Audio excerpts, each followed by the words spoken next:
It's a great opportunity to share significant and audacious contributions to a large audience. My guests today are Sosan Algahtani from Jedi International College and James Cunningham from Aberdeen Business School. They both published an article entitled Gradually Changing Society, Women Entrepreneurs and Institutional Change in Saudi Arabia. They co-authored this paper with Lin Xiong. It has been published in Entrepreneurship and Regional Development, a journal edited by Taylor & Francis. Sosan, James, welcome to our podcast. Thank you for having us, and we are really glad to be here. Can you tell us what is the origin of your paper? Why have you decided to address this particular topic? And what is the question you want to answer? This paper didn't begin as a purely academic project. For me, it's began as a lived experience as a Saudi woman watching my country transform and watching women around me step into entrepreneurship with confidence, purpose, and also creativity. In my personal work and engagement, I kept meeting women who were building businesses from the ground up, navigating cultural expectation, balancing family and ambitions, and redefining actually what leadership and entrepreneurship looks like in today's Saudi Arabia. And despite all this incredible progress, I noticed something striking. Their voices were almost absent in the global academic literature. There was disconnected. What was happening in the ground was powerful and transformative, but the academic world wasn't capturing it. So for me, this paper became more than research. It's become a way to honor these women, to document their journeys, and to bring their perspectives into international conversations that often overlooks voices from our region. So this led us to our main research question. How do Saudi women entrepreneurs construct meaning, identity, and agency in society that undergoing rapid national transformation? It's a question deeply connected to my own observation, my background, and my belief in the importance of documenting change from within the culture itself. What are the contributions of your paper? Okay, I will add something, and James, you can join me. So our study makes several key contributions, both academically and socially. First, we amplify the authentic voices of Saudi women entrepreneurs. These narratives are not filtered or interpreted from distance. They are grounded, personal, and directly reflect how these women see themselves, their roles, and their journeys. Second, we document a major national shift aligned with the Vision 2030. Saudi Arabia is changing rapidly, and entrepreneurship, especially women's entrepreneurship, is one of the clearest indicators of this transformation. Our work captured this moment from inside the society, offering insight that global literature has not yet explored. And third, we purpose a lens for understanding how women navigate the balance between traditions and modernity. The idea that women must choose between the two is simply not reflected in our findings. Instead, these women are skillfully combining cultural values with a new opportunity, creating hybrid forms of identity and leadership that are uniquely Saudi.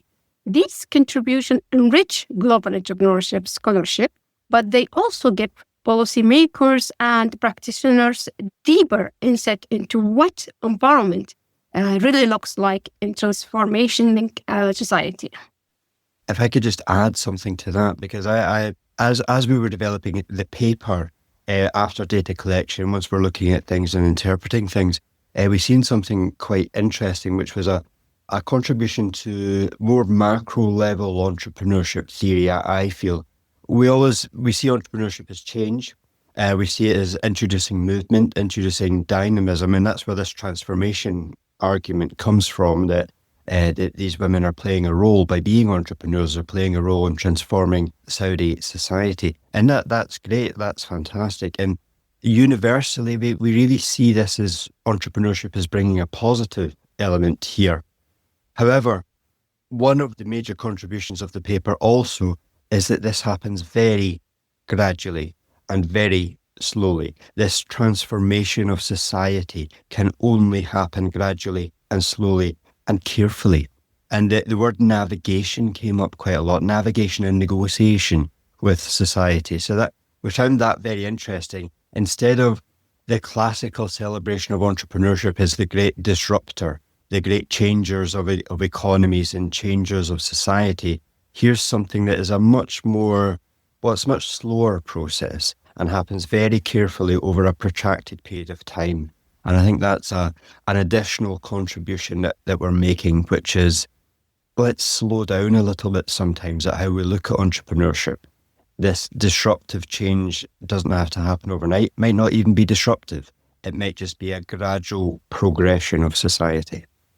What was for you the main theoretical or maybe methodological challenge or challenges in addressing such a question? So I'll perhaps go with this one. I'll start with the methodological challenges, the challenges of gaining empirical insight here as we were trying to understand what was going on and what was interesting about what was going on also. First of all, we need to think about gaining access. We were asking people, or Sosan was asking people for personal stories. And when you're asking people for personal stories, there's a sensitivity that comes with that, particularly when we're attaching those stories to a changing society. And in this particular context, we started with quite a conservative society, one could argue, and how these women entrepreneurs were perhaps going against the expectations of society. We have to be very mindful of that and very sensitive of that.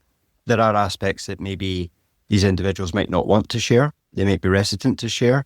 They might not even have realised themselves that they're in these positions. So take a bit of a mindful approach to data collection, I would say.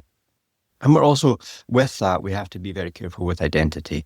Obviously, we went through the usual ethics clearances, etc., and that comes with it anonymization, confidentiality, informed consent, of course.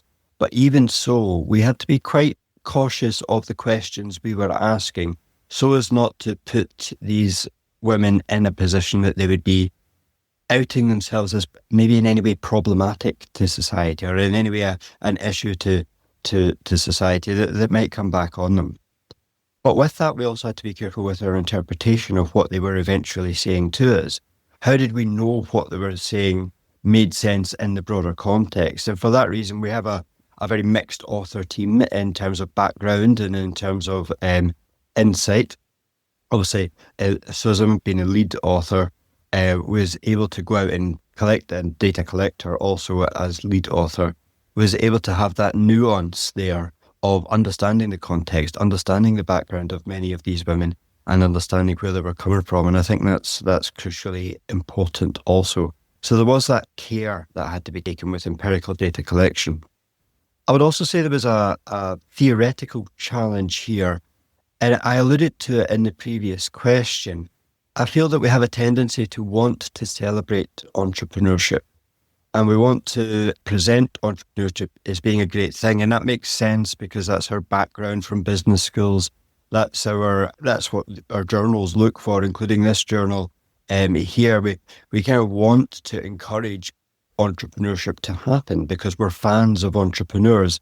But in that want to encourage entrepreneurship to happen, we found that maybe we wanted it to happen more quickly, or we wanted these disruptions, social disruptions, to be more obvious. And they weren't. They were gradual, they were nuanced, they were careful, they were sensitive. They were small negotiations, but massively important for progressing society in the way we see it. So we had to, I think, and this came through the writing of the paper, post data collection, through the writing of the paper, through the review process even, it was about tempering that idea. The title changed in many aspects in the writing of this article. It changed from seeing these entrepreneurs as pioneers, which I still believe that they are pioneers, but let's not put them on that pedestal of pioneers, because you don't necessarily have to be a pioneer to be a very impactful entrepreneur in a changing society. So that was something we had to grapple with. We had to temper our desire to celebrate this entrepreneurship that was happening and see it as a more nuanced and a more careful process. During your research journey, what was your biggest surprise or the most counterintuitive result? I think if I'll just continue from my train of thought from the previous question, I think one of my biggest surprises was that these women are not defined by the constraints of their context. And it would be unfair to see them as defined by the constraints of their context. It's not all about limitations. And that's where a lot of our minds, first of all. Historically, it's always been the case when we looked at any kind of difference in entrepreneurship. Yeah, well, it's different from the mainstream. It's more constrained. It's more limited.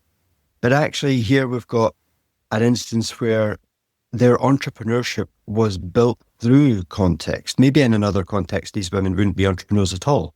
They wouldn't be doing anything in this space. But they are because of the context that they're in. And that context characterizes what they do. And it's the interplay between the two, not just how context defines the entrepreneur, but as we get into in the paper, how the entrepreneur then informs context and starts to define context. And it's a recursive relationship. So I think that was one of the initial things that we had to kind of get over, was this idea that let's look for constraints. Well, they're not constraints. They're just defining factors, characteristics that characterize then what happens with the entrepreneurship. And because of that, we found this character of entrepreneurship that was confident, it was resilient, even though they were operating within what we would see in a neoliberal world as restraints to entrepreneurship. Actually, these were things that were making the entrepreneur very confident. And it also, perhaps to some extent, informed them that what they were doing was the right thing to do as well. And that helped give them a reference point of pushing them forward. One of the things that emerged in the analysis, and this is one of those papers that the insight really came from the analysis, that came from that to and fro of analysis. What are we looking at? This isn't necessarily what we expected to see. It's not as simple as what we expected to see. So what is it that we're looking at? And we came up with the recursive idea that I mentioned, but the idea that any societal change has to be top down and bottom up. So the top down being the regulatory change that, small and modest as it may be, but just gradually allowed women to enter the economic spaces. That alone is not societal change. That alone does not suddenly change overnight how women can be entrepreneurs. It has to be accompanied with the bottom-up change of women entering these cracks that are being made in the regulatory system, going into the entrepreneurial space, starting to, yes, role model for other women, but that takes time to come through, but also just to gain the confidence, gain that entry, gain legitimacy in society. And to do that, they need to not only enter the entrepreneurial spaces, but need to have a bit of a trajectory within it, a bit of a history within it to show that they are achieving things there, and gradually normalize this idea that entrepreneurship is something that women were taking part in a legitimate level. So I think that's interesting. I think it took us away from our original starting point, which was arguably starting to look at constraints and trying to articulate the constraints, but to actually say they're not constraints, and the constraints are starting to come away. These are just things that characterize how this entrepreneurship takes place. Can I add just one thing also? I would say that they weren't simply responding to the change, they were shaping it, actually. And this was not surprising academically for me. It's also personal, inspiring me to be one of them. What are the main implications of your work for entrepreneurs, managers, policymakers, practitioners in general? Okay. Our findings offer several important implications, to be honest. First, economic empowerment and social empowerment must go together. Supporting women entrepreneurs can't be limited to technical skills or funding alone. It must include supportive social environment that acknowledge identity, culture, and also meaning making. The second is programs must be culturally grounded. One size fit all global models don't work. Successful support system in Saudi Arabia must reflect local values, expectation, and aspiration. The third, we can say, like, women are active agents of change, not passive represent. So here, recognizing women as drivers of natural transformation shift the native and shapes more effective policies and intelligent. The last one and the fourth we have here, the research can guide policymakers and institutions to build a stronger, more inclusive entrepreneurial ecosystem. It shows where support is most needed and how cultural insight can enhance the impact of empowerment programs. So ultimately, our hope is that this study contributes not only to academic knowledge, but also to real-world impact by helping build an environment where women-led entrepreneurship can thrive sustainably in Saudi Arabia. Thanks a lot, Sosan and James, for participating to our show and presenting your paper entitled Gradually Changing Society, Women Entrepreneurs and Institutional Change in Saudi Arabia. All our podcasts are available on entrepreneurship-ead.com and on the main podcast platforms.